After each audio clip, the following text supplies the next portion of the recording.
which I was shocked at. Came back from Carvana. That was the lowest bid that I saw on my car, 65 grand. Hey guys, how you doing? Jared, Guys Talking Cars, back with another video. I am gonna share openly the value that I got for my Hellcat Redeye. But before I do that, I gotta share a few notes for context that are specific to my situation. All right, let's kick it off with that intro.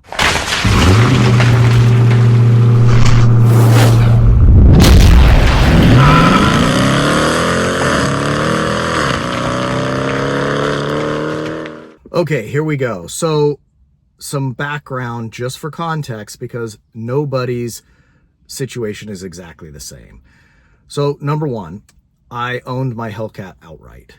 Now, that did give me a little bit of leverage because I don't have a loan in which I have to deal with. So it made my deal a little bit more straightforward. Number two, my car had very low mileage. So call it under 3,000 miles.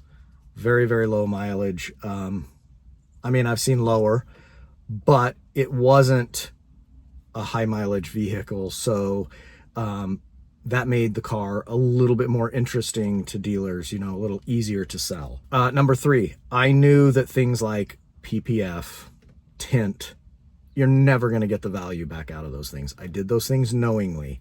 So you PPF your car, you tint your car, you can't go in and go, oh, but it's got, you know, $4,000 of PPF or whatever. That's sunk money. It's gone. Finally, I did have a need for another vehicle, something with more utility for it, as I noted on my previous video. So that could help get my value in this equation. Okay, so with that said, 99% of car ownership is going to be a losing proposition. They're depreciating assets, with the exception of crazy, you know, black swan events like a pandemic and chip shortage that could drive up costs for a period of time, or rare models of cars. These don't go up, whether it's a Demon 170 or a Hellcat Redeye. You know that going in. So my objective here, obviously, as any owner, would be to minimize that damage, right? To get as much as I possibly can out of the deal in value. And we're going to talk about, in my perspective, how I looked at total value here. Okay, so the original MSRP on my Redeye was about $97,000. As I said, I paid cash, owned it outright. But in this market, nobody's giving me $97,000 for a Hellcat Redeye with some miles on it. It's a used car at this point. Nevertheless, that doesn't stop me from saying in my mind, boy, it'd be a win if I could get $100,000 of value out of this car.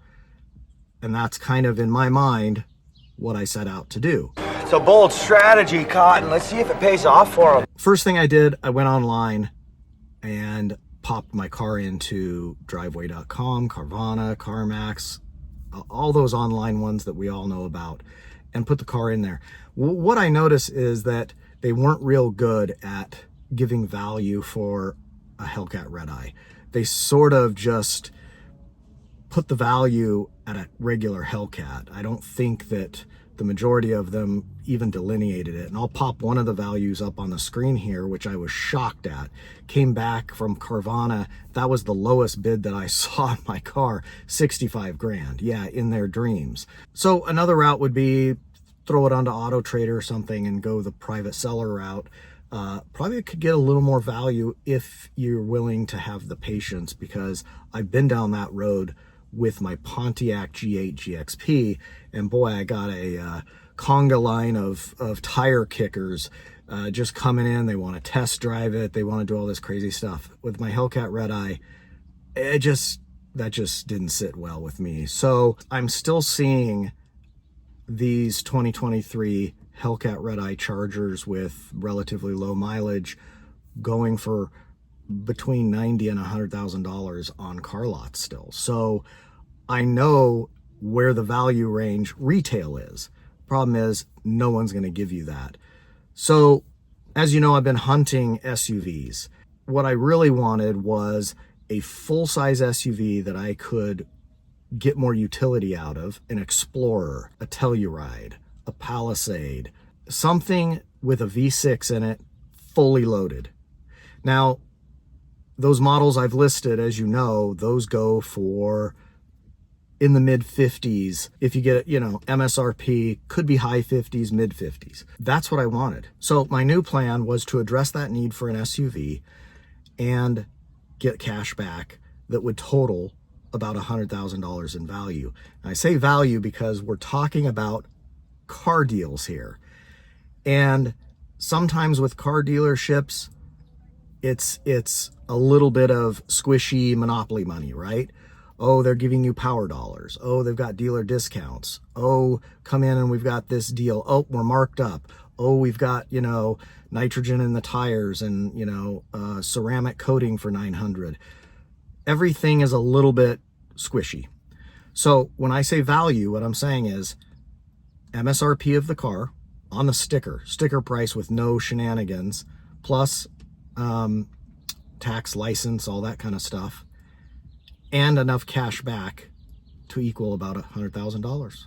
So that's the deal that I wanted to take to dealers. Now, I was going out of town, so I put a little bit of a time crunch on this, and I went in to 4 different dealerships very aggressively. And by aggressive, I mean I was very clear with what I wanted. I wasn't playing games.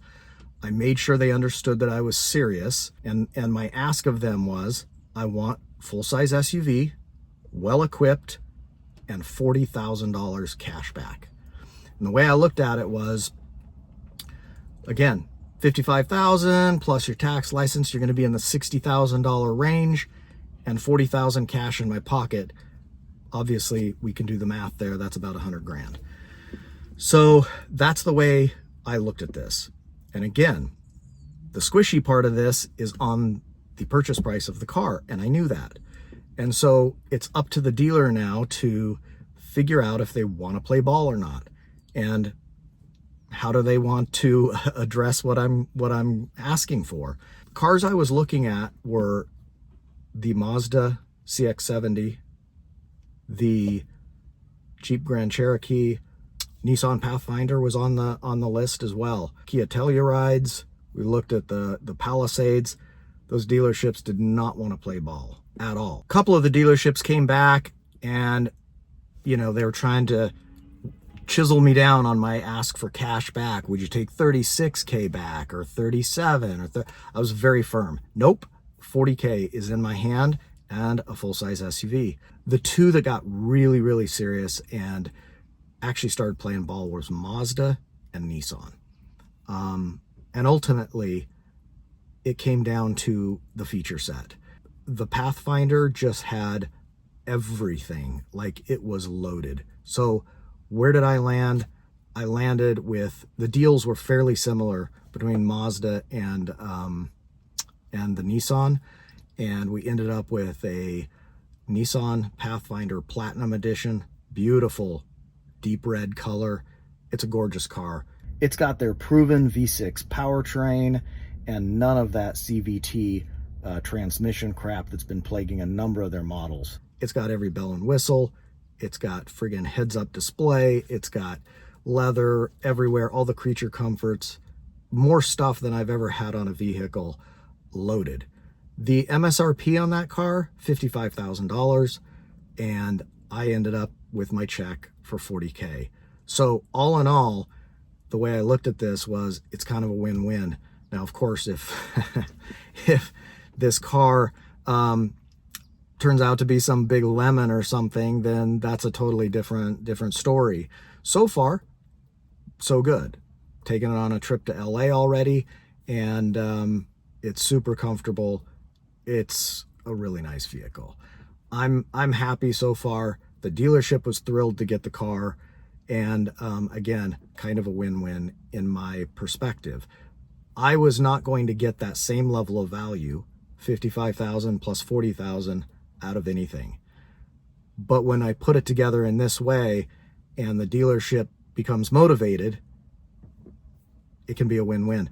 And it's no surprise that the two brands most willing to play ball were Mazda and Nissan. You know, Nissan's under some significant pressure. They need to move metal. They've got a lot of inventory. They're motivated. Mazda, same way. Some of their SUVs, they've got a ton of inventory nationwide sitting there. So it's not a super surprise that those two brands are the ones that came to the table most motivated to make this happen. So here are my 4 kind of takeaways, learnings from this whole process that help me kind of maximize the value on my Hellcat so that I can sleep at night and feel like, okay, I did okay. First, and I wrote these down here, be brand agnostic. Look at everything. The minute that you become so tunnel vision on one specific brand or model, you're playing right into the dealer hands, right? You're playing right into their hands to get you focused on the car and away from the price. 2, lean into those brands that are overstocked, struggling a little bit, and may have the ability to offer dealer discounts, factory discounts, etc. Number 3, be vigilant with what you want. Force the dealership to come to you. Don't compromise. Don't let them whittle you down. They tried, man.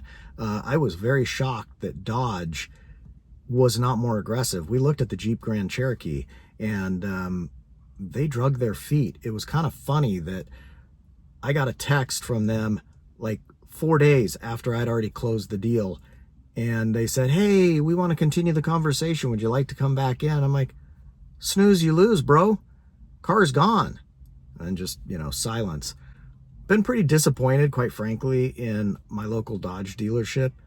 When it comes to seeming hungry, seeming like they want to make a deal. Oh, I don't think I'm a lot dumber than you thought that I thought I was once. They suck. They quite frankly suck. And lastly, number 4, be patient. Remember, I started looking at SUVs back in January. And when the right deal comes along and the right opportunity, take it, you know. But be patient, because it's taken some time. This market is weird, man. And again, hunt for the deal. Don't be forced into something you don't want. Several dealers, other ones, brands I'm not going to even go into because I looked at everything. You know, they're trying to slide me into, you know, well, we can't do it for a Telluride, but how about a Sportage type of thing? I don't want a Sportage. I want a nice full-size SUV, fully loaded. Okay, as we wrap this video up, I'm going to include this because the car is actually still at the dealership for sale. Initially, they listed the car for basically MSRP, like $97K and change. I'll put the screenshot right here. Within a couple weeks, they had already dropped the price by $2,000, and I just checked the website again at the time of this video editing, and it's already down to $94,000. I actually went into the dealership, took a photo of it. I'll throw that photo up here. And it's sitting there. And I heard a couple stories. They've had some folks come in. They had a young kid come in there with $60,000 cash down. And they couldn't get him qualified for the balance of the loan. So it would have been a 50K-ish loan that the kid would have had to carry. But young kid, probably trying to buy over his skis a little bit. Probably his dream car. And it kind of made me sad a little bit because we've all been there wanting our dream car, and I kind of wish that he could have made it happen. But he said they're getting lots of looks, of course, but it's still there, and they've already had to drop the price a little bit. Tells you how crazy this market is. All right, guys. Well, I hope some of this is helpful, and just kind of that was my journey with getting out of the Redeye.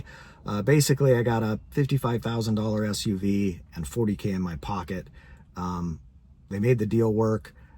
Pretty much they had to discount the car until they got to a place where they could give me the $40K and the brand new SUV. So that's where we landed. I don't care how they got there. I didn't care how they got there. All I knew is I wanted $40K and I wanted an SUV with a $55,000 price tag. And that's where I got. So until next time, guys, Jared, Guys Talking Cars, and we'll see you on the next video.